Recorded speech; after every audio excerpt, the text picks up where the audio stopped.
Hello everyone. ఆవకాయ అన్న బిర్యానీ అన్న ఇష్టం లేని వాళ్ళు ఎవరైనా ఉంటారా? ఎవ్వరు ఉండరు. సో ఈరోజు మనం ఆవకాయ బిర్యానీ ఎలా చేయాలో చూద్దాం. దానికి ముందుగా కావాల్సింది బాస్మతి బియ్యం, అలాగే ఈ బిర్యానీ స్పైసెస్ అన్నీ కూడా తీసుకోవాలి. అండ్ అల్లం వెల్లిపాయ పేస్ట్, ఆయిల్, నెయ్యి, ఇంట్లో చేసిన హోమ్మేడ్ గరం మసాలా, అట్లాగే ఆవకాయ బిర్యానీ అంటే ఆవకాయ లేకుండా ఎలా, ఆవకాయ, నెక్స్ట్ కొంచెం పెరుగు, అట్లాగే పుదీనా, తర్వాత కొత్తిమీర. చాలా సింపుల్ ఇంగ్రీడియంట్స్, క్విక్గా ఫాస్ట్గా అయిపోతుందండి. సో ముందుగా బాస్మతి బియ్యం కడిగి జస్ట్ ఒక 20 to 30 minutes నానబెడుతున్నాను. అవి నానేలోపు ఎసురు కాగబెడదామని ఒక గిన్నెలో 2-3 glasses వాటర్ పోసి ఇంక మిగిలిన స్పైసెస్ అన్నీ కూడా వేస్తున్నాను. అవి కాగేలోపు పక్కన ఫ్రై ఆనియన్స్ కోసమని కళాయి పెట్టి ఆనియన్స్ వేయించుదామని పెట్టేశాను. నెక్స్ట్ ఈ గిన్నెలో కొంచెం సాల్ట్, అట్లాగే కొంచెం ఆయిల్, ఇంకా కొంచెం నెయ్యి అండ్ కొంచెం పచ్చిమిరపకాయలు వేసేస్తున్నాను అనమాట. ఈ వాటర్ అనేది ఫుల్గా బాయిల్ అవ్వాలి. మీలో ఎంతమందికి ఆవకాయ బిర్యానీ తెలుసు ఆర్ ఎప్పుడైనా తిన్నారా? ఫస్ట్ టైం ఎక్కడ తిన్నారు కమెంట్ చేయండి. అట్లాగే ఇప్పుడు కొంచెం ఎసురు బాగా మరిగిన తర్వాత ఇందులోనే నేను కొంచెం అల్లం వెల్లిపాయ పేస్ట్ వేసాను, లైట్గా కొంచెం రైస్ కూడా పడుతుందని. అండ్ ఇప్పుడు రైస్ వేసాను అనమాట. ఇదిగోండి ఫ్రై ఆనియన్స్ కూడా ఫ్రై అయిపోయినాయి, తీసి పక్కన పెట్టాను. రైస్ ఒకటి 2 సార్లు తిప్పుతున్నాను అట్లాగా. ఇది ఒక 50% కుక్ అయిందనమాట ఇప్పటికి.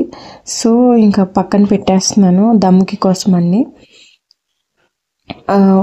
కళాయిలో కొంచెం నెయ్యి వేస్తున్నాను, ఆ తర్వాత కొంచెం ఆయిల్ వేసుకోవాలన్నమాట. ఇది కొంచెం వేడెక్కగానే దీంట్లోని జస్ట్ బిర్యానీ ఆకు, కొంచెం షాజీరా వేసాను. తర్వాత ఇదిగోండి అల్లం వెల్లిపాయ పేస్ట్ వేస్తున్నాను. ఇది కొంచెం పచ్చి వాసన పోయిన తర్వాత పెరుగు వేస్తున్నాను అనమాట. ఇది చాలా ఈజీ సింపుల్ ప్రాసెస్ అనమాట. 1/2 అవర్లో కమ్మని టేస్టీ బిర్యానీ రెడీ అవుతుంది. సో ఈ పెరుగులో ఇప్పుడు కొంచెం గరం మసాలా, అట్లానే కొంచెం పుదీనా, కొంచెం కొత్తిమీర వేస్తున్నాను అనమాట.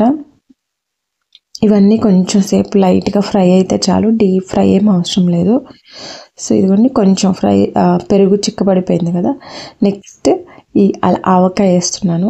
ఈ ఆవకాయ ఘాటుని బట్టి మీరు ఉప్పు కారం చూసుకోనండి. మాకైతే ఘాటుగానే ఉంటుంది కాబట్టి నేను ఎక్కువ వేయట్లేదు. పచ్చడి కూడా ఒక 2 మెంబర్స్కి సరిపోతుంది ఇది.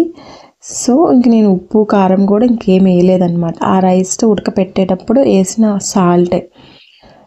ఇప్పుడు మనం ఉడికిచ్చిన అన్నం ఉంది కదా, బాస్మతి రైస్, అది ఇందులో వేసేస్తున్నాను. అది దాన్ని కొంచెం ఉడకగానే వడకట్టేశాను ఈ చిల్లుల గిన్నెలో. సో ఇప్పుడు దాన్ని వేసేసి దానిపైన పుదీనా, కొత్తిమీర వేస్తున్నాను, ఫ్రైడ్ ఆనియన్స్ ఇవన్నీ వేసేసి, కావాలంటే ఇక్కడ ఫ్రైడ్ జీడిపప్పు కూడా వేసుకోవచ్చు అనమాట. ఇంకంతే సింపుల్ అండి. సో ఇప్పుడు మూత పెట్టి పైన ఒక దమ్ చేసుకున్న మామూలు పొయ్యి అయితే కొంతమంది నిప్పులేస్తారు కదా, నేను దమ్ కోసమని ఇది పెద్దది పెట్టేశాను. వెయిట్ ఉన్నది ఏదో ఒకటి పెట్టుకోవచ్చు, వెయిట్ ఉన్నది. సో నేనైతే ఇది పెట్టాను. చూసారు కదా ఆవిర్లు వచ్చేసాయి. కరెక్ట్గా ఒక 15 minutes ఉంచితే చాలు, దీనికి ఎక్కువ టైం కూడా అవసరం ఉండదండి.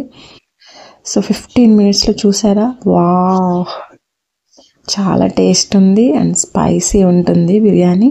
ఈ రెసిపీ ఒకసారి ట్రై చేసి మీకు ఎలా వచ్చిందో కమెంట్ చేయండి. Thank you so much for watching.